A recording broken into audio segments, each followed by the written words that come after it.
देखिए मित्रों, हमारे बड़े पुराने साथी हैं कुलत बाजीगर जी, और निश्चित रूप से इनकी जीत को कराने के लिए मैंने अपना दायित्व निभाया है और समाज को अपील की है कि इनको जिताएंगे। निश्चित रूप से सरकार की भागीदारी भी इनके हाथ यहाँ की होगी।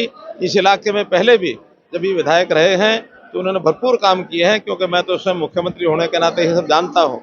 आगे भी अब ये अगर विधायक बनते हैं तो हमारे मुख्यमंत्री नायब सिंह जी सैनी फिर से इनके बताए हुए सब कामों को करेंगे।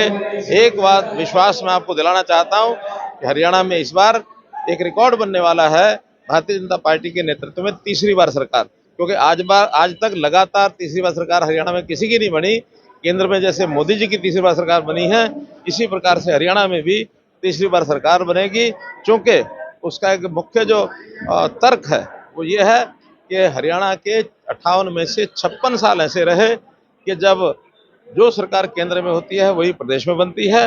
और दूसरा, पिछले 20 साल में हम देखें, चाहे 2004 हो, 2009 हो, केंद्र में कांग्रेस की सरकार, हरियाणा में भी कांग्रेस की सरकार, और फिर 2014-19 केंद्र में भाजपा सरकार, तो यहाँ भी भाजपा सरकार।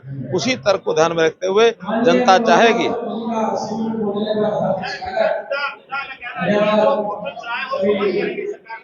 मैंने जवाब दे दिया कि वो पोर्टल बंद करने की बात कह रहे हैं। पहली बात तो है कि आजकल कहना छोड़ दिया। उन्होंने पहले कहा था, अरे रुकाओ ना भाई, क्या कर रहे हो, रुकवा नहीं सकते क्या? मैं पहले कह चुका हूं कि इस बात को लगातार कहते रहें, लेकिन मेरी जानकारी के हिसाब से अब वो ये कहना छोड़ गए हैं। उनको पता है कि इस पोर्टल के जितने लाभ जनता को हुए हैं, अगर मैं पोर्टल खत्म करने की बात करूंगा तो निश्चित रूप से जनता उनको खत्म करने की सोचेगी। पोर्टल खत्म नहीं होने देंगे। परिवारवाद की राजनीति जो पहले चल रही थी वही कांग्रेस के घर में आज भी चल रही है। उनको परिवार के बाहर का कोई व्यक्ति कभी भी बर्दाश्त नहीं होता है। और कभी कभी तो परिवार में भी दुविधाएं क्या हो जाती हैं, चाहे दिल्ली में, अब ये पता नहीं कि वो क्लेम राहुल गांधी जी का चलेगा कि सोनिया गांधी का चलेगा कि प्रियंका गांधी का चलेगा।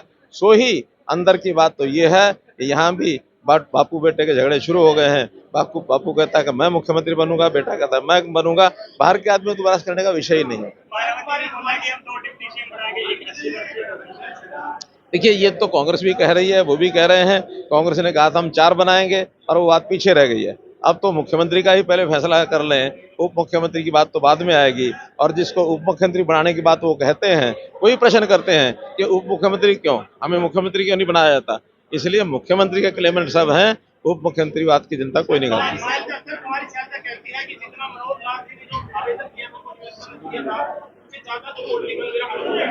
नहीं, अच्छा है, अनुभवी लोग हमारे पास आए हैं। मेरा तो यही उनको कहना है। और अनुभवी लोग मेरे से ज्यादा नहीं हैं, ये तो मैंने कभी नहीं कहा। बहुत अनुभव वाले लोग हमारे साथ जुड़े हैं।